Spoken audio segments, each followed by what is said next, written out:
ਲੋਕਾਂ ਮੈਨੂੰ ਐਵੇਂ ਆੜ ਡਰਾਇਆ,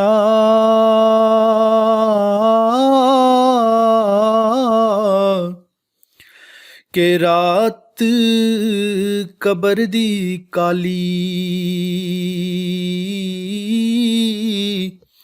ਮੈਂ ਸੁਣਿਆ ਉਤੇ ਉਸਨੇ ਆਉਣਾ,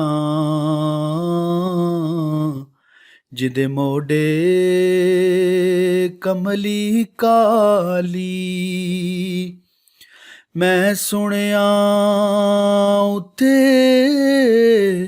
ਉਸਨੇ ਆਉਣਾ,